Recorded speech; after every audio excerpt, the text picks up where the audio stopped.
Congress block Congress ಅಧ್ಯಕ್ಷರಾಗಿ ಬೊಳ್ಳೂರು ರಾಧಾಕೃಷ್ಣ ಬೊಳ್ಳೂರು ಅವರು ನೇಮಕ ಆಗಿದ್ರು. ಅದಕ್ಕೆ ಕೆಪಿಸಿಸಿ ಮತ್ತೆ ತಡೆಯಾಜ್ಞೆ ನೀಡಿದೆ. ಮುಂದೆ ಏನಾಗ್ಬೋದು ಸರ್? ಅದು ಏನಾಗ್ಬೋದು ಅಂತ ಹೇಳೋದಕ್ಕೆ ಮೊದಲು ನಾವು ಕಳೆದ ವಾರ ಗುರುವಾರ ಇದೇ ಹೊತ್ತಿಗೆ ನಾವು ರಾಧಾಕೃಷ್ಣ ಬೊಳ್ಳೂರು ಅವರ ನೇಮಕಾತಿ ವಿಚಾರದ ಬಗ್ಗೆ ಚರ್ಚೆ ಮಾಡಿದ್ವಿ ನಮ್ಮ ಸುದ್ದಿಯ ಸುತ್ತ ಕಾರ್ಯಕ್ರಮದಲ್ಲಿ. ಈ ಕಾರ್ಯಕ್ರಮ ಮುಗ್ದು ಹೊರಗೆ ಹೋಗುವಾಗ 4:15 ಗಂಟೆ ಆಗುವಾಗ ಸುದ್ದಿ ಬಂತು, ಅದಕ್ಕೆ ತಡೆ ಬಂತು ಅಂತ. ರಾಧಾಕೃಷ್ಣ ಬೊಳ್ಳೂರು ಅವರು ಸುಳ್ಯ ಬ್ಲಾಕ್ ಕಾಂಗ್ರೆಸ್ ಅಧ್ಯಕ್ಷರಾಗಿ ಆಯ್ಕೆಯಾಗಿ 2 ದಿವಸ ಕೆಪಿಸಿಸಿ ಯಾರು ಆದೇಶ ಮಾಡಿದ್ರು, ಕೆಪಿಸಿಸಿ ಅಧ್ಯಕ್ಷ ರೆಡ್ಡಿ ಶಿವಕುಮಾರ್ ಅವರೇ ಈ ಆದೇಶಕ್ಕೆ ತಾತ್ಕಾಲಿಕ ಆದೇಶ ಮಾಡಿದ್ರು ಕಳೆದ ಗುರುವಾರ ದಿವಸ. ಅದರಿಂದ ಈ ವಿಚಾರದ ಬಗ್ಗೆ ನಾವು ಅವತ್ತು ನಾವು ಮಾತಾಡುವಾಗ ಕೇಳಿದ್ವಿ ರಾಧಾಕೃಷ್ಣ ಬೊಳ್ಳೂರನ್ನು, ಹೇಗೆ ಏನಾದರೂ ಯಾರಿಗಾದರೂ ಮುನಿಸಿದೆಯಾ, ಏನಾದರೂ ವ್ಯತ್ಯಾಸ ಇದೆಯಾ, ಅಡ್ಡಗಾಲ ಹಾಕುವಂತ ಸಂದರ್ಭ ಇದೆಯಾ ಅನ್ನೋಂಥದ್ದು. ಏನಿಲ್ಲ, ನನಗೆ ಪೂರ್ಣವಾಗಿ ಬೆಂಬಲ ಇದೆ, ಎಲ್ಲರೂ ನಮಗೆ ಸಪೋರ್ಟ್ ಇದ್ದಾರೆ ಅಂತ ಮಾತನ್ನ ಹೇಳಿದ್ರು. ಆರಂಭದಲ್ಲಿ ತಡೆ ಬರುವ ಮೊದಲು ತಡೆ ಬಂದ ದಿವಸ ತಡೆ ಬಂದಿರುವಂಥದ್ದು ನಮಗೆ ತಿಳಿದು ಅದಕ್ಕೆ ಮೊದಲೇ ಬಂದಿರಲಿಕ್ಕೂ ಸಾಕು. ಆದರೆ ನಮಗೆ ತಿಳಿದಂಥದ್ದು 4:15 ಗಂಟೆಗೆ. ನಮ್ಮ ಕಾರ್ಯಕ್ರಮ ಆದ 3 ಗಂಟೆಗೆ 3 ಗಂಟೆಯ ಕಾರ್ಯಕ್ರಮದಲ್ಲಿ ನಾವು ಅವರ ಸಂಪರ್ಕ ಮಾಡುವಾಗ ಮಾತನ್ನ ಹೇಳಿದ್ರು. ಈಗ ರಾಧಾಕೃಷ್ಣ ಬೊಳ್ಳೂರು ಅವರೇ ನಮ್ಮ ಸಂಪರ್ಕಕ್ಕೆ ಲಭ್ಯರಾಗಿದ್ದಾರೆ ಸರ್. ಹಲೋ ಬೊಳ್ಳೂರು ಅವರು, ನಮಸ್ಕಾರ. ಈಗ ನೀವು ಬ್ಲಾಕ್ ಕಾಂಗ್ರೆಸ್ ಅಧ್ಯಕ್ಷ ಅಥವಾ ನಿಯೋಜಿತ ಅಧ್ಯಕ್ಷರ ಅಥವಾ ಅಧ್ಯಕ್ಷರಲ್ವಾ?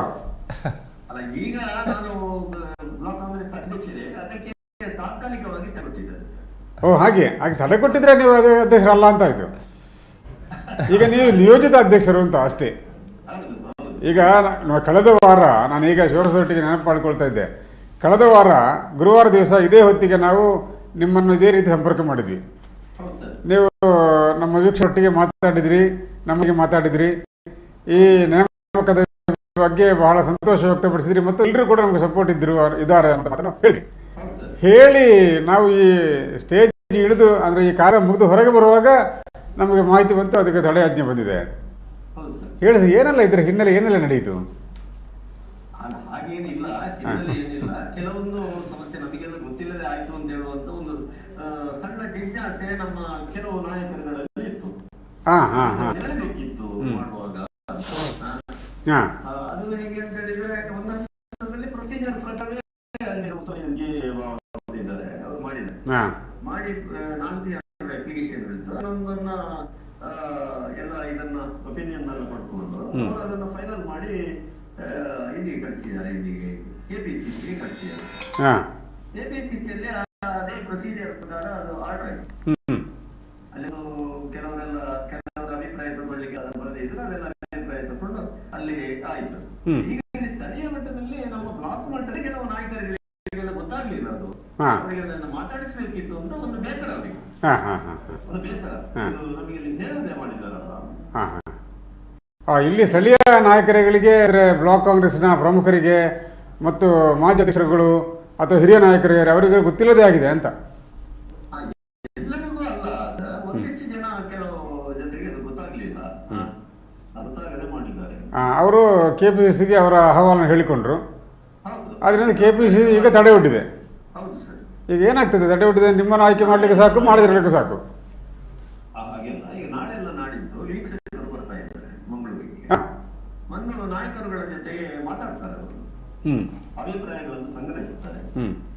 ಅಭಿಪ್ರಾಯಗಳನ್ನು ಸಂಗ್ರಹಿಸಿ ಅವರು ಅದನ್ನ ಕೆಪಿಸಿಸಿಗೆ ಕಳಿಸ್ತಾರೆ. ಅದರ ನಂತರ ಅಲ್ಲಿ ತೀರ್ಮಾನ. ಹಾಗೆ ಈಗ ಬಿಜೆಪಿಯಲ್ಲಿ ಕೂಡ ರಾಜ್ಯಾಧ್ಯಕ್ಷರ ಆಯ್ಕೆಗೆ ವಿಜಯೇಂದ್ರ ಅವರು ಆಗಬೇಕು ಆಗಬಾರ್ದು ಅಂತೇಳಿ ಬಹಳ ದೊಡ್ಡ ಒಂದು ಬಣ ವಿರೋಧ ಮಾಡುವಂಥದ್ದು ಕೂಡ ಇದೆ. ವಿಜಯೇಂದ್ರ ಅವರ ಆಯ್ಕೆ ಆಗ್ಲಿಕ್ಕೂ ಸಾಕು, ಅದು ಬೇರೆ 3ನೇವರು ಅಧ್ಯಕ್ಷ ಆಗ್ಲಿಕ್ಕೂ ಸಾಕು. ಅದೇ ರೀತಿ ಇಲ್ಲಿ ಕೂಡ ಆಗ್ಬೋದು ಅಲ್ಲ?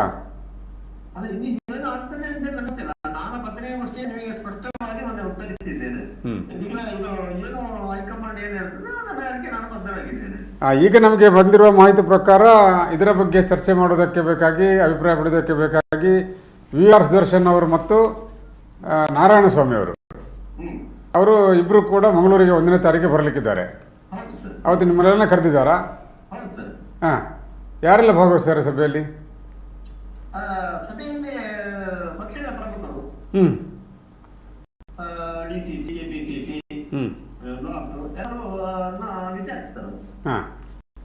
ವಿಚಾರಣೆ ತೀರ್ಮಾನಕ್ಕೆ ಅಲ್ಲಿ ಅವರು ತೀರ್ಮಾನ ಮಾಡಲಿಲ್ಲ. ಗ್ರೌಂಡ್ ರಿಪೋರ್ಟ್ ಅಲ್ಲಿ ಕೊಡ್ತಾರೆ ಅವರು. ಬೆಂಗಳೂರಿಗೆ ಕೆಪಿಸಿಸಿ ಅಭಿಪ್ರಾಯ ಸಂಗ್ರಹ ಮಾಡಿ ಅಲ್ಲಿ ಕೊಡ್ತಾರೆ. ಅಲ್ಲೇ ನಾನು ಕೆಪಿಸಿಸಿ ಅಧ್ಯಕ್ಷ ಒಂದು ಹೇಳಿಕೆ ಮಾಡಿದೆ, ಅದು ಸುಳ್ಳಿಕ್ಕೆ ಸಂಬಂಧಪಟ್ಟಂತಲ್ಲ, ಇಡೀ ರಾಜ್ಯಕ್ಕೆ ಸಂಬಂಧಪಟ್ಟು.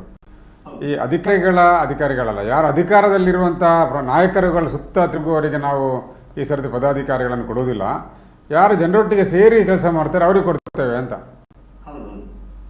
ಹಾಗೇನಾಗ್ತದೆ, ನಿಮಗೆ ಸಿಗ್ಬೋದಾ ಬೇರೆಯವ್ರಿಗೆ ಹೋಗ್ಬೋದಾ? ನನಗೆ ಸಿಗದೇ ಇರಲಿಕ್ಕೆ ಯಾವುದೇ ಕಾರಣಗಳು ನನಗೆ ಕಾಣ್ತಾ ಇಲ್ಲ ಸರ್. ಈಗ ಇಲ್ಲಿ ಅಭಿಪ್ರಾಯದಲ್ಲಿ ಕೆಲವು ವ್ಯತ್ಯಾಸಗಳು ಉಂಟು ಹೊರತು ನನ್ನ ಯಾರು ವಿರೋಧಿಸಲಿಲ್ಲ. ಅವರಿಗೆ ಬೇಸರ ಆಗಿದೆ ಅಂತ ಅವರು ಹೇಳಿಕೊಂಡಿದ್ದಾರೆ. ನಾನು ಹೋಗಿದ್ದೇನೆ, ಎಲ್ಲ ನಾಯಕರುಗಳಲ್ಲಿ ಮಾತಾಡಿದ್ದೇನೆ. ನಾಯಕರುಗಳು ನನಗೆ ಅದನ್ನೇ ಹೇಳಿದ್ರು, ನನಗೆ ನಿನ್ನಲ್ಲಿ ಏನೋ ಇಲ್ಲ, ಬೇಜಾರಿಲ್ಲ ಮಾರಾಯ, ಆದ್ರೆ ನನಗೆ ತಿಳಿಸಲೇ ಆಯ್ತಲ್ಲ ಅಂತ ಹೇಳಿ ಬೇಜಾರು.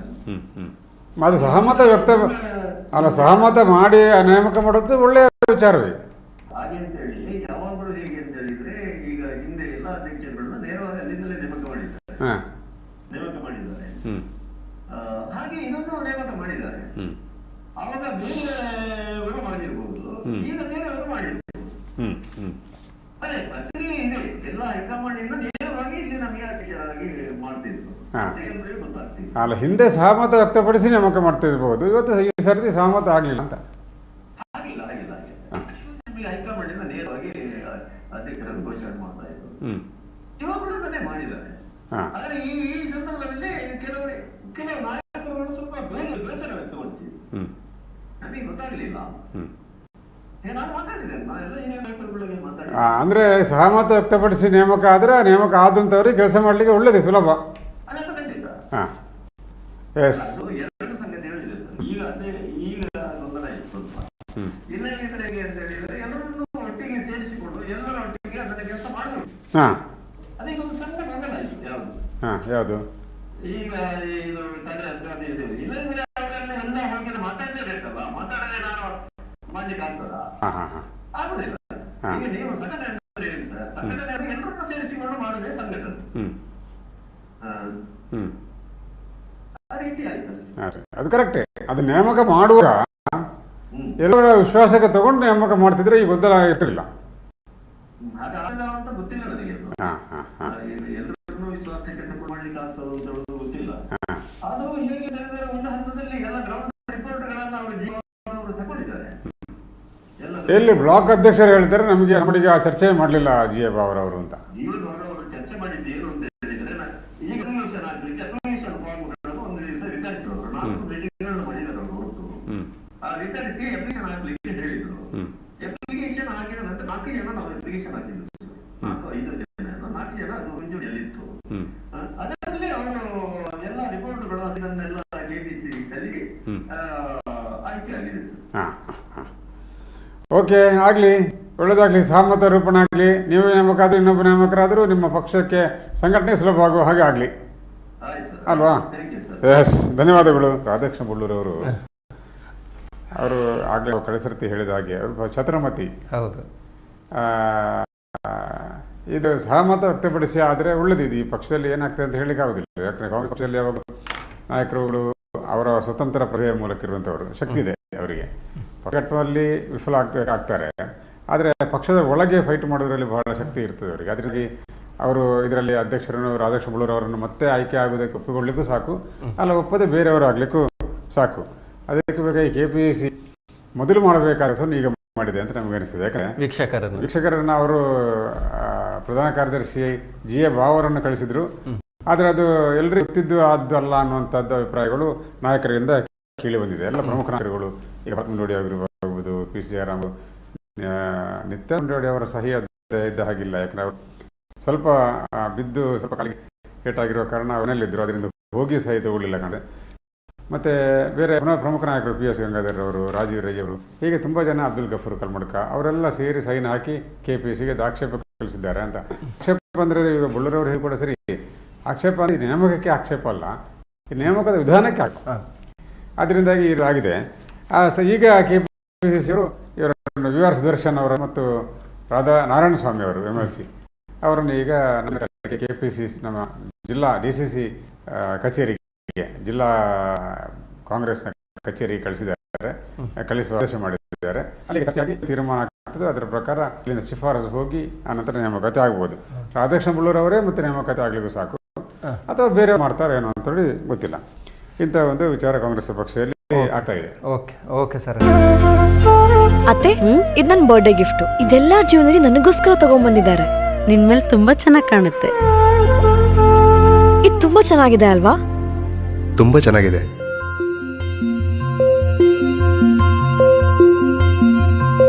It will look really good on you. Amma? Huh? Mother is always son's first love.